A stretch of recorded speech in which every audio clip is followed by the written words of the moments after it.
দেড় দশকের অপেক্ষার অবসান এভাবে ঘটবে কলকাতায় তা হয়তো ভাবনাতেই ছিল না দক্ষিণ আফ্রিকার। মাত্র ১২৪ রান পাহাড় সম হয়ে উঠবে বিশ্বের অন্যতম শক্তিশালী ব্যাটিং লাইন আপ সমৃদ্ধ দলের, এটাও অবাক করা বিষয়। তবে ইডেন গার্ডেন্সে সব অসম্ভব দক্ষিণ আফ্রিকা সম্ভব করেছে সিমন হারমারের ঘূর্ণিতে।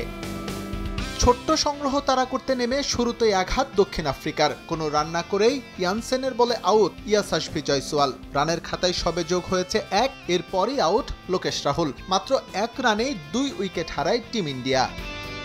তৃতীয় উইকেটে ওয়াশিংটন সুন্দরের ছোট্ট প্রতিরোধ ধ্রুব জুরেলকে সঙ্গে নিয়ে, যার স্থায়িত্বকাল ছিল মাত্র ৩২ রান। ১৩ করে হারমানের শিকার হন জুরেল। বিপর্যয়ের সময় হাসেনি ঋষভ পন্তের ব্যাট, তিনি ফিরে গেছেন মাত্র ২ রান করে। এরপর সুন্দরকে নিয়ে জাদেজার লড়াই, কিন্তু তা সহ্য হয়নি হারমারের। এফডব্লিউর ফাঁদে ফেলে এই বাঁহাতি অলরাউন্ডারকে উপড়ে ফেলেন প্রোটিয়া স্পিনার। আর ৩১ রানে ব্যাট করতে থাকা ওয়াশিংটনকে ড্রেসিং রুমের পথ দেখান এইডেন মার্করাম। এরপরই মূলত স্বপ্ন দেখতে শুরু করে দক্ষিণ আফ্রিকা।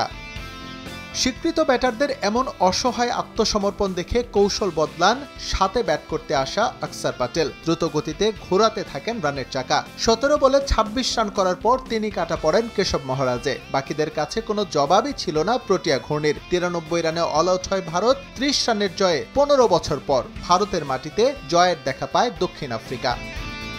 এর আগে ৭ উইকেটে ৯৩ রান নিয়ে দিন শুরু করা দক্ষিণ আফ্রিকা ৮ম উইকেটে যোগ করে মূল্যবান ৪৪ রান। অধিনায়ক টেম্বা বাভুমাকে যোগ্য সঙ্গ দিয়ে করবিন বোস আউট হন ২৫ রান করে। সিরাজের বলে হারমার আউট হওয়ার আগে করেন ৭। কেশব মহারাজ ০ রানে ফিরে গেলে হাফ সেঞ্চুরি হাঁকিয়ে বাভুমা অপরাজিত থাকেন ৫৫ রানে।